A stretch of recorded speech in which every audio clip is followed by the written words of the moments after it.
এই ছোট লোকের বাচ্চা, গোলামের বাচ্চা গোলাম, তুই আমার কাজ লাগে নামাজ পড়স, আজকে তোকে মেরে ফেলবো গোলামের বাচ্চা গোলাম। উঠ।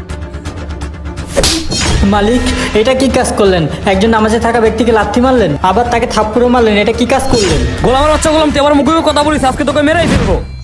শুনেন মালিক, আপনি আমাকে টাকা দিয়ে কাজ করান, এর মানে এটা নয় যে আপনি আমাকে কিনে নিয়েছেন। আপনি যেমনি চাইবেন আমি তেমনি চলবো, এটা কখনো সম্ভব নয়। এই দুনিয়াতে নামাজের চাইতে আর কোনো বড় কাজ নেই। আমি আল্লাহর ইবাদত করতেছি, আপনি কিভাবে পারলেন নামাজে থাকা ব্যক্তির সাথে খারাপ আচরণ করতে? আপনি না মুসলমানের বাচ্চা, আপনার ভিতরটা কি একটুও কাঁপলো না? আপনি তো মুসলমান নামের নাস্তিক। এই গোলামের বাচ্চা গোলাম, তুই আমার মুখে কথা বলতেছিস, তোর তো অনেক সাহস হয়ে গেছে। আরে আপনি মুসলমান হয়ে নাস্তিকের কাজ করছেন, আপনার মুখে মুখে কথা বলবো না তো কি বলবো? একটা কথা মনে রাখবেন, এই দুনিয়াতে যে আপনার হাজার কোটি টাকার সম্পদ আছে, আপনি মরে যাওয়ার পরে একটা সম্পদ আপনার সাথে যাবে না, সাথে যাবে শুধু ঈমান আর আমল। এখনো সময় আছে মালিক, সবকিছু বাদ দিয়ে আল্লাহর রাস্তায় চলে আসুন। তাই তোরে, তুই তো আমার চোখ খুল দিছ, চল দুইজন একসাথে নামাজ পড়তে যাই। ও তাই নাকি মালিক? আল্লাহ আপনাকে হেদায়েত দান করেছে, চলুন দুজনে একসাথে নামাজ পড়ে আসি। চল।